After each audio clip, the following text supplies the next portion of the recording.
So at UFC 326, we finally had the White House card announced. We've been waiting for it for about a year now, and it's finally been announced. And do not get me wrong, is this card the best card probably ever? Yes, better than 300. But did it reach expectation? No. Definitely not. When you have Kyle Dawkins on the biggest card of the year, basically, that's when you know it is not what you expected it to be, right? But I'm going to have it on the screen probably anyways. But this is what we have. We have Ilia Topuria and Justin Gaethje for the undisputed lightweight belt, which it was supposed to be Islam Makhachev. I don't know if Islam was at a lightweight or he was at welterweight. I'm assuming it would be at welterweight because these Dagestanis do not want to fight someone who is dangerous in their terms. Yeah, just saying. But then as co-main event, we have Pereira and Gane for the interim belt. They didn't strip Tom Aspinall, which is telling me that they're on good terms. They're not on as bad terms as we all think. But then we have Sean O'Malley and Amian Zahabi. Why not Corey Sanhagen?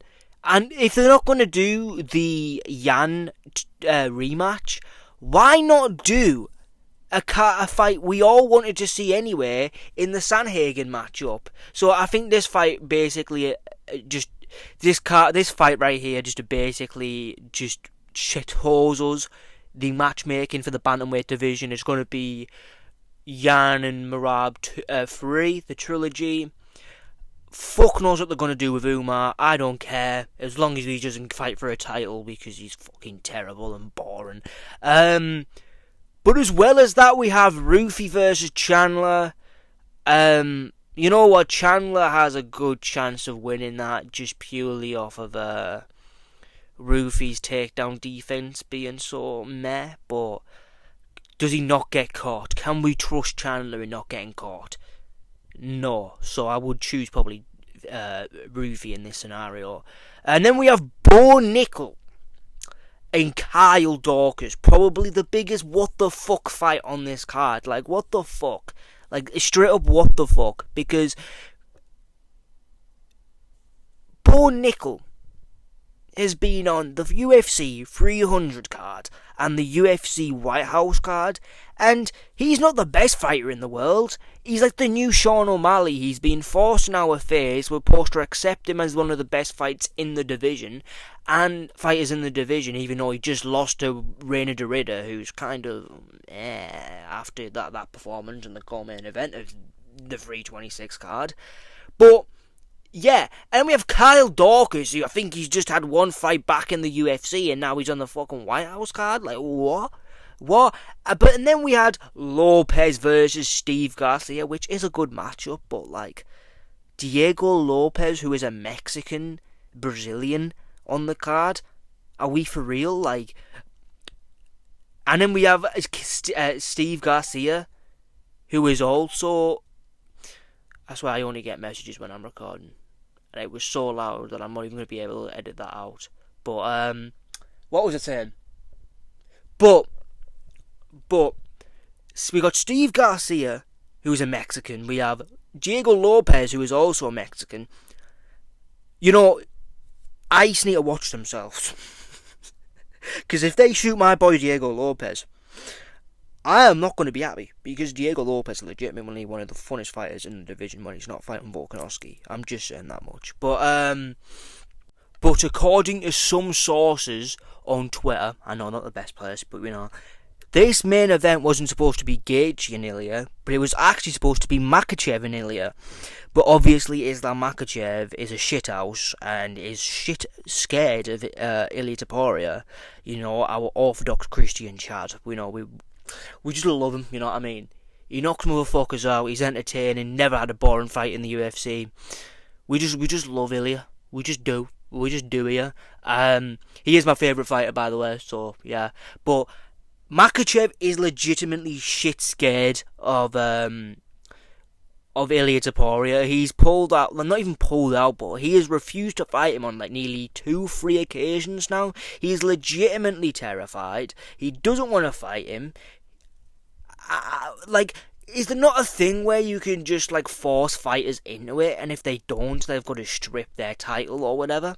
Because imagine if we had Ilya and Makhachev in a main event of a White House card. Like, if Islam wins, we know exactly how he wins. He's gonna just push him up against the fence and use his overpowered fucking child marrying I'm going there, cousin marrying fucking inbred grip, and he's gonna home against the fence. Even though Ilya's from Georgia, and he's probably inbred himself, so he might be able to do like just get off the fence. But we know exactly how that fight's gonna go. He's gonna home against the fence, hold him on the floor. Ilya's not gonna be able to get up. And, yeah. But,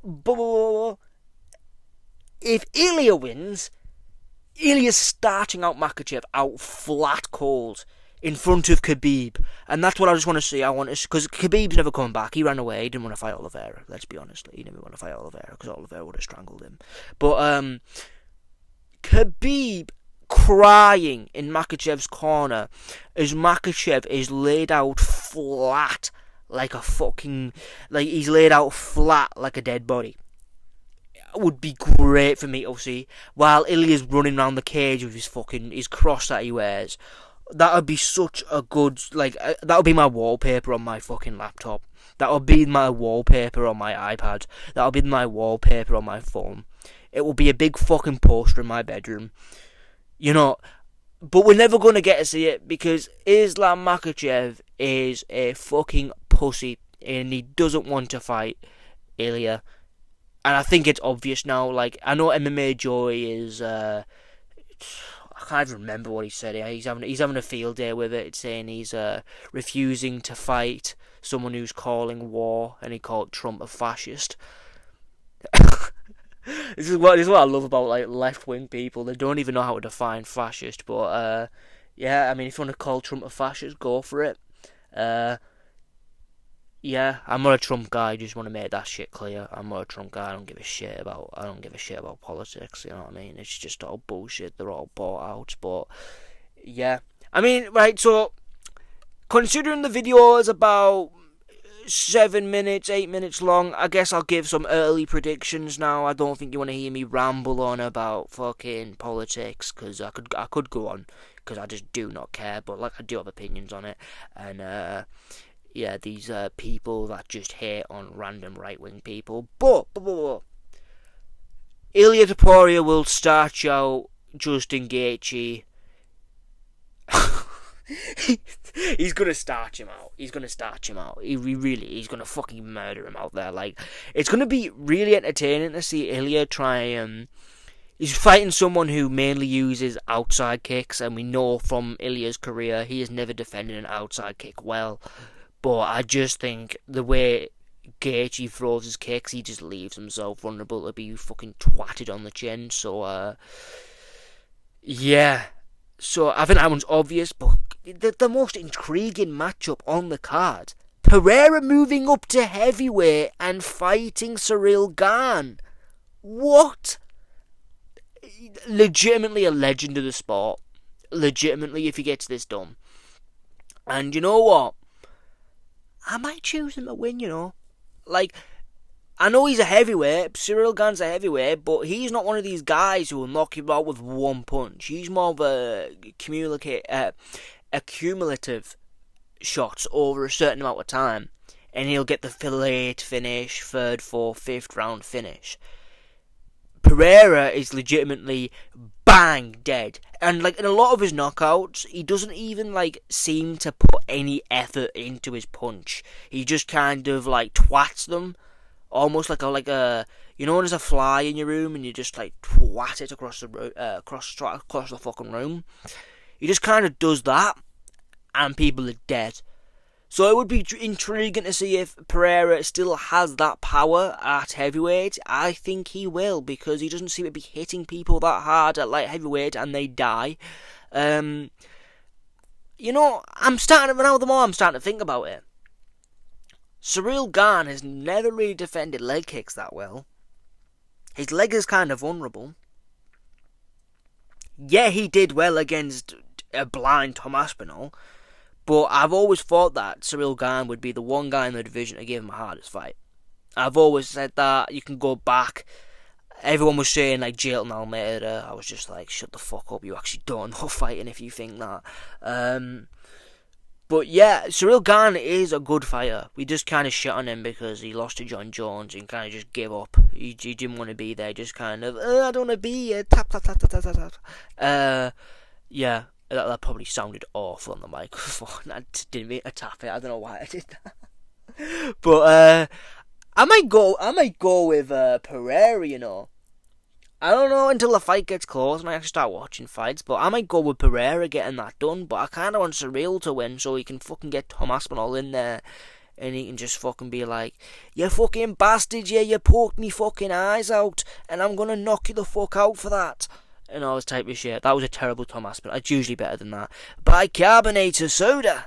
That was even worse. Oh, fuck. Do I cut that bit out? I can't be arsed, I'm a lazy cunt, but yeah. So what was the next fight? Sean O'Malley is a great fighter to have on the card. But Samian Zahabi.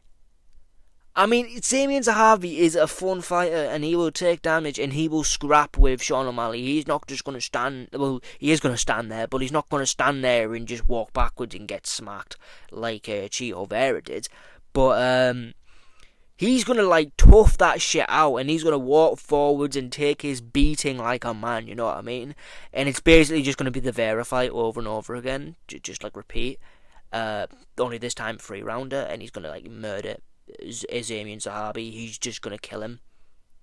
He's just going to kill him, that's simple. Yeah, but, and there's another problem with the card, is that a lot of the matchups here, you can kind of just go, he's going to win. He's going to win. He's going to win. You know what I mean? And it's just kind of like... So, Ilia Topuria, there's no world where I see him losing to Gaethje. I just don't see that. I'll be very surprised. Pereira, it's an intriguing matchup, but, you know, that's basically the main event of this card. Then we've got Sean O'Malley. We know Sean O'Malley's going to win. That's fucking simple. We know Sean O'Malley's going to win. Who's the next guy on the card? Chandler and Ruthie. If Ruthie plays it smart and fights properly and doesn't just get taken down like a bitch and just bitched around like he did against BSD, this should be an easy fight for him. Even though it makes no sense that they put an American guy up against someone he's clearly going to lose to. And again, what was it? Bo Nickel and Kyle Dawkins. I choose probably fucking Bo Nickel, but like I don't really care about that fight. And even if it was, I think most people are going to choose Bo Nickel anyways. And then, what's the other fight on the card? Diego Lopez and Steve Garcia. We should have Colby Covington on this card. Imagine Colby Covington on this card. You know, against fuck knows, I don't even know who. I think either an English guy, maybe. But there's no one in the welterweight division who's English that he hasn't already fought, like a fucking Leon Edwards, maybe, again, in a rematch, just to make it intriguing, and he can talk about his dead dad again. I don't know, but this card's a bit whack, you know, like, it's going to be a fun fight, a card, like, I think they really went for just entertainment value, and, like, not really close fights, but I guess you got Pereira and Cyril Gane, which is a really close fight. They're really good kickboxers and stuff. But yeah, I'm like, this is the best card probably ever. But at the same time, it's also one of the worst anticipating cards ever too.